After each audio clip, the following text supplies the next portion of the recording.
ભારતીય સંસ્કૃતિ વિશ્વની પ્રાચીન જીવનશૈલી જે છે પરમાર્થી સુખનો એક રાજમાર્ગ, જ્યાં આપણે પામ્યા છીએ એક અનુપમ જ્ઞાનની વિરાસત.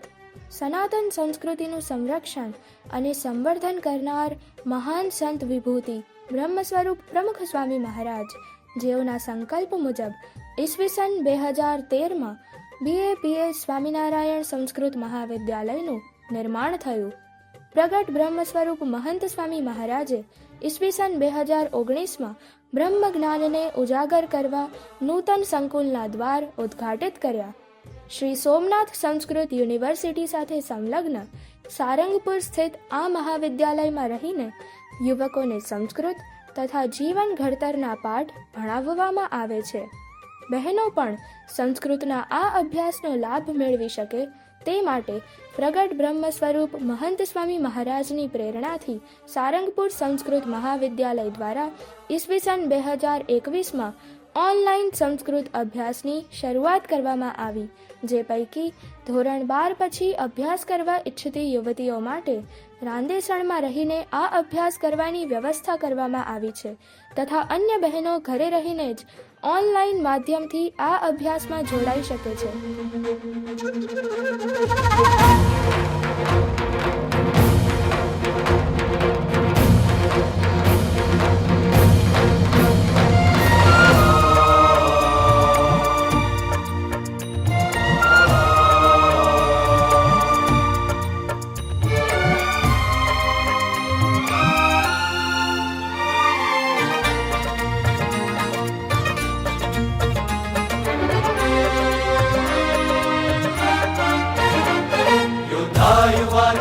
महंत स्वामीना जीवन संग्रामे जितवाना.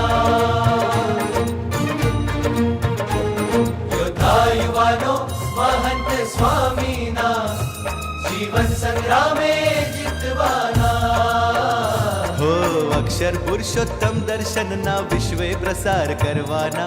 अक्षर पुरुषोत्तम दर्शनना विश्वे प्रसार करवाना. योद्धा युવાનો श्रीजीना, योद्धा युવાનો स्वामीना प्रमुख स्वामीना, स्वामीना महंत स्वामीना. योद्धा युવાનો महंत स्वामीना जीवन संग्रामे जितवाना. योद्धा युવાનો महंत स्वामीना जीवन संग्रामे जितवाना.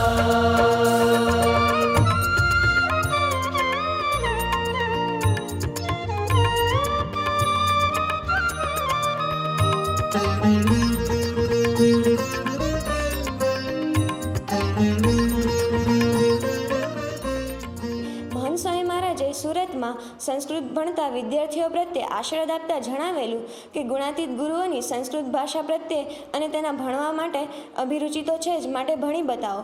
મારી ઈચ્છા તો મ્યુઝિકની ફિલ્ડમાં આગળ વધવાની હતી અને તેના માટે મેં બધું જ રિસર્ચ કરીને તૈયાર રાખ્યું હતું.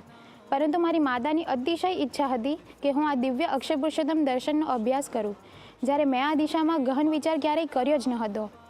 BAPS વિદ્યામંદિર રાંદેસણમાં અમને ઘણીવાર સંસ્કૃતના અભ્યાસની વાત કરવામાં આવી હતી. તેથી જ્યારે મારે યુનિવર્સિટીમાં એપ્લાય કરવાનો સમય આવ્યો ત્યારે મારાથી સહેજ જ કહેવાઈ ગયું કે મારે તો સંસ્કૃતનો જ અભ્યાસ કરવાનો છે, તો બીજી યુનિવર્સિટીમાં એપ્લાય કરવાનું શું કામ. અને મારા આ નિર્ણયને વિશેષ દ્રઢતા ત્યારે થઈ જ્યારે મને મનસ્વામી મહારાજનો આશીર્વાદ પત્ર મળ્યો અને ત્યારે મેં નક્કી કર્યું કે હવે તો બસ માત્ર મનસ્વામી મહારાજના રાજીપા માટે જ આ અક્ષર પુરુષોત્તમ દર્શનનો અભ્યાસ ઊંડાણપૂર્વક કરવો જ છે. ત્યારે સૌ પ્રથમ કારિકા મુખપાઠ કરવાની આજ્ઞા આવી ત્યારે મને થતું હતું કે 565 કારિકાનો મુખપાઠ કઈ રીતના થશે. રોજનું ટાઈમ ટેબલ પણ ફિક્સ હતું. તેથી મેં વિચાર્યું કે રોજ સવારે 4:30 વાગે ઉઠીને 5 કારિકાઓનો મુખપાઠ કરી દેવો. તો મહારાજ અને સ્વામીના બળથી આ નિયમિતતા જ્યાં સુધી મારો મુખપાઠ સંપૂર્ણ ન થયો ત્યાં સુધી જળવાઈ રહી. તો આજે મને અભ્યાસમાં પણ એ નિયમિતતા રાખવાની પ્રેરણા મળે છે. અને બીજો ખાસ અનુભવ મને એ થયો કે પોતાની અંદર રહેલી આંતરિક શક્તિઓનું જાણપણું થયું અને મહારાજ અને સ્વામીમાં જોડાણ અને વિશ્વાસ વધ્યો. પ્રાપ્તિના વર્ગો થયા, જેનાથી મને કેવા ગુરુ મળ્યા છે, કેવા મહારાજ મળ્યા છે તેની દ્રઢતા થઈ. આમ તાત્વિક જ્ઞાનને પ્રાપ્ત કરી અહીં તેના પર મનન, ચિંતન અને ગોષ્ઠી પણ થાય છે. આ વિચારને કેન્દ્રમાં રાખું છું તો નિયમ ધર્મ સરળતાથી પડાય છે.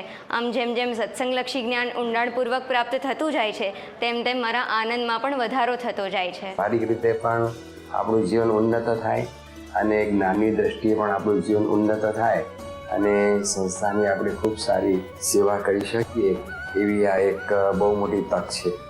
પણ આવા સંત, આવા સત્સંગ, આવા સમાજ, સત્સંગ સમાજ માટે આપણી બુદ્ધિ શક્તિનો ઉપયોગ થાય એનાથી કોઈ મોટી વસ્તુ નથી અને કોઈ મોટી સેવા નથી. જે ભણશે એ મહાવિદ્વાનો થશે.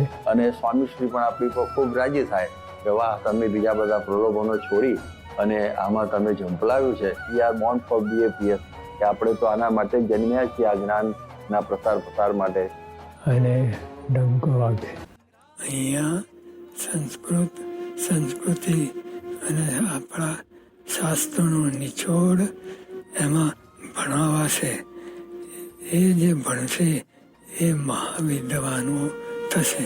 બધા ખૂબ સંસ્કૃતના વિદ્વાન થાય અને સંસ્થાનું, અમારા મહાવિદ્યાલયનું નામ કાઢો અને અક્ષર પુરુષોત્તમનો સિદ્ધાંત વિશ્વભરમાં ગુંજતો કરો. ધર્મમાં અડગ પ્રભુના સાચા શુરવીર પરવાના.